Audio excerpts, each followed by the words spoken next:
Est-ce que vous saviez que dans votre écrit, en fait, ce sont les premières secondes de lecture du membre du jury et donc vos 20 premières lignes qui vont être déterminantes dans le résultat final de votre VAE. Parce que vous devez en avoir conscience pour l'écriture et surtout savoir comment écrire et comment démarrer un écrit et surtout, on va dire, une introduction. Donc une introduction, elle concerne toute la partie qui a à voir avec vos compétences. Dans votre livret 2, vous allez écrire vos motivations au début, vous allez expliquer votre parcours, vous allez présenter votre structure, vous allez présenter votre public, ce que vous faites. Tout ça n'a pas grand-chose à voir avec vos compétences. Donc votre VAE ne se joue pas là-dessus.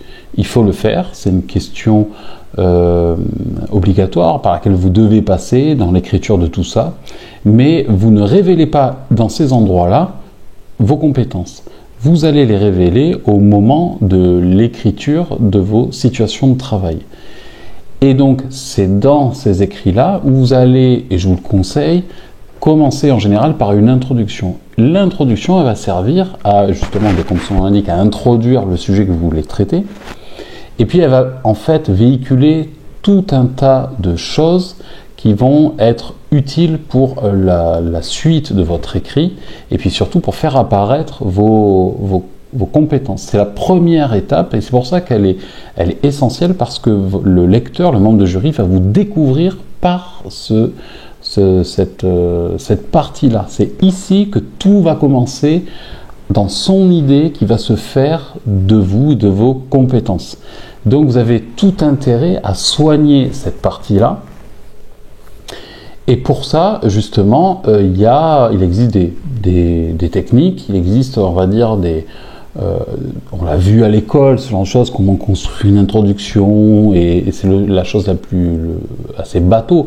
Mais dans notre cas, dans nos écrits d'éducateurs, et surtout pour la VAE, on va au-delà de la petite méthodologie de collège ou du lycée. Il y a quelque chose de plus spécifique qui va être important d'amener à ce moment-là, très précis, et c'est exactement ce que je vous aide à faire lors des accompagnements individuels ou même collectifs. C'est-à-dire que souvent je vous écoute, on part de votre situation clinique que vous avez vécue et du sujet que vous voulez traiter, et alors à ce moment-là on construit une introduction à l'intérieur de laquelle il y a différentes phases qui va servir à différentes choses. L'introduction va servir à introduire le sujet et à rendre curieux le lecteur. Le but d'une introduction, c'est de rendre intéressant et de donner envie, intéressant votre écrit, de donner envie au lecteur de poursuivre la lecture et de faire apparaître au premier coup d'œil, presque, vraiment dès les premières lignes, votre capacité à structurer un écrit. Et c'est très important, aussi bien pour les ME que les ES. Surtout pour les ES, évidemment, mais c'est tout aussi important parce que dans nos métiers, on est amené à écrire régulièrement.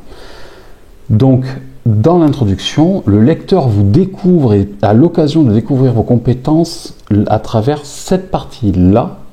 Et comme j'ai pu déjà le dire, on n'a pas deux fois l'occasion de faire une bonne première impression. Donc tout se joue au tout début et il va se faire une idée de vous. Et vous avez tout intérêt à ce qu'elle soit la mieux possible, évidemment. Donc c'est pour ça que pour arriver à ce résultat-là, d'accord, j'ai mis au point toute une méthodologie, toute une méthode étape par étape où je mets en évidence tous les points par lesquels il faut passer. Je vous les mets dans l'ordre et je vous les décline, je vous les explique. Donc j'ai créé en fait une méthodologie sous forme de vidéo illustrée en fait je partage mon écran d'ordinateur et je vous montre comme ça par un support, un document que vous pouvez d'ailleurs télécharger dans la même méthode. Donc vous avez à la fois l'explication et à la fois le document.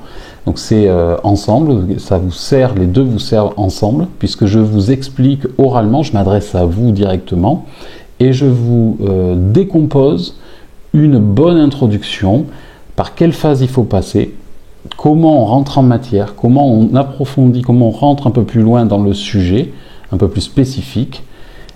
Si on commence à insérer déjà de la théorie à ce moment-là, est-ce qu'on fait apparaître déjà quelque chose de très concret? Est-ce qu'on fait apparaître vos questionnements? Voilà, tout ça est mis dans un certain ordre pour que le lecteur, à la fin, se dise « Waouh, ce candidat-là est pertinent et ça me donne envie de continuer à lire. » Donc, je vous ai préparé toute cette méthode qui vous facilite vraiment le travail après dans l'écriture de votre livret 2.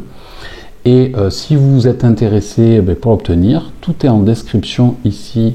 À très bientôt dans une autre vidéo. Et si vous avez des questions, vous pouvez me contacter par le mail qui est en description aussi. Allez, bye!